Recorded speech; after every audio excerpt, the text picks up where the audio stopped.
dedicated to Eastern and Southern Kentucky. This is WYMT Mountain News at 11. Good evening, I'm Olivia Calfee. Whitley County officials say crews are continuing to search for wild dogs every day after a 2-year-old was attacked by a pack of them in the Rockholds community on Monday. Tonight, that child's father shares their story from a cross-country road trip gone wrong. Jeremy Tom sat down with him. James Parashow and his family were on a cross-country road trip, leaving from their home in Arizona to meet up with family in Michigan.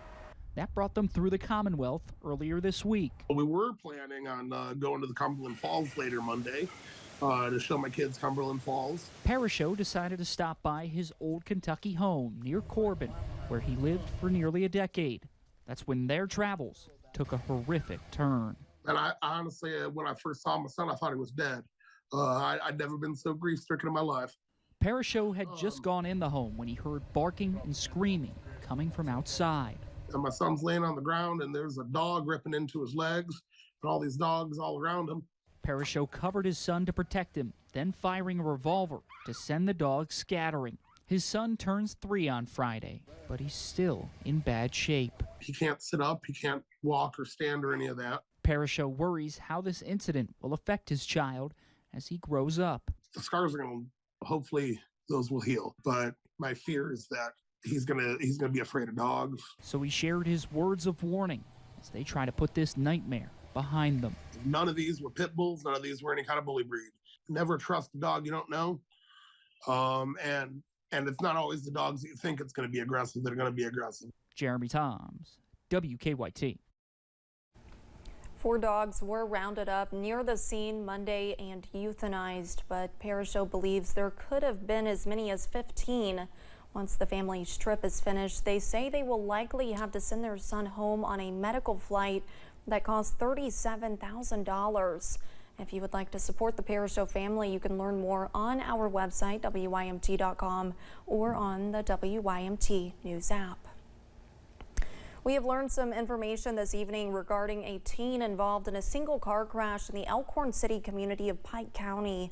Kentucky State Police confirmed that a 17-year-old died. KSB officials say they received a call just after 8:30 this morning. The teen was driving a 2010 Jeep Wrangler. The Wrangler hit an embankment and overturned. The teen was pronounced dead at the scene by the Pike County Coroner's Office. New information tonight, 24 animals are in rescue placement in Powell County. Powell County leaders also say they no longer need food donations for the animals at this time. This comes after police removed the animals from a home they say was in filthy condition after school leaders of 4 children requested a welfare check on their home. 42-year-old Matthew Bowen and 35-year-old Lynetta Daniels are charged with criminal abuse and cruelty to animals. Social services took custody of the children at their home and plan to place them with other relatives. Now to a story we first told you about on Mountain News First at 4. Coal miner Virgil Painter was killed on the job today in West Virginia while operating an excavator. West Virginia Governor Jim Justice said Painter died at the CM Energy Operations LP surface mine in Wyoming County.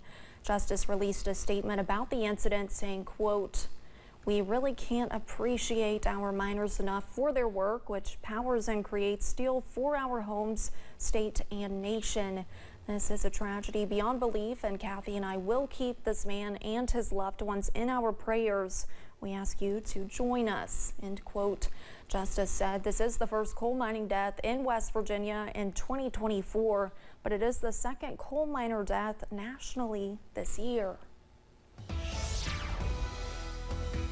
We are tracking some calm conditions to close out your Thursday, and enjoy that because more changes are looming as early as tomorrow. Right now, though, most of us in the middle to upper 60s and a few lower 70s, up to 71 for Breathitt County over in Jackson, up to 67 for Pikeville, and 65 over in Laurel County at this hour. We are dry up on the radar under a partly cloudy sky, but notice as we zoom out, we are tracking an area of low pressure close to the Gulf Coast, and this will be our next weather system. This will produce some showers in our region. This storm has a history of producing some damage close to the Houston area and Texas. Also some severe weather in Louisiana. Now some good news for us. No severe weather issues, but we are tracking some more widespread showers as we go into your Friday. Most of us stay dry to go into tonight. We stay under a partly cloudy sky. Those lows in the upper 50s to lower 60s and possibly a few areas of patchy fog to wake up on your Friday. And speaking of your Friday, a first alert to pack the rain gear as more hit or miss showers are on the way tomorrow, and those highs are warmer as we see some middle 70s on Friday, and more rain chances are looming for this weekend as well. Those details coming up in just a few minutes. Olivia? All right, Cameron, thank you. Today was day 1 of 3 for early voting in the Commonwealth, giving folks the chance to cast their ballot. Whitley County Clerk Carolyn Willis says early voting provides folks with a sense of security surrounding their vote, explaining that anything can happen on Election Day, so have the extra 3 days makes voting more accessible. They love the voting centers versus the precincts because there's no friction, that no matter where they go from those 9 centers, any one of those 9 centers, they can vote there. It works so well in our county with working people, especially our hospital workers. County clerk's offices across the region began training election officers. This is to ensure they know exactly what to do when Election Day comes around in just a few days. The Kentucky primary election is just days away, and ahead of Election Day, we have been previewing some of the races on the ballot. Tonight, we're looking at the race for U.S. District 6. 5 Democrats are running for a chance to challenge Republican incumbent Andy Barr in November.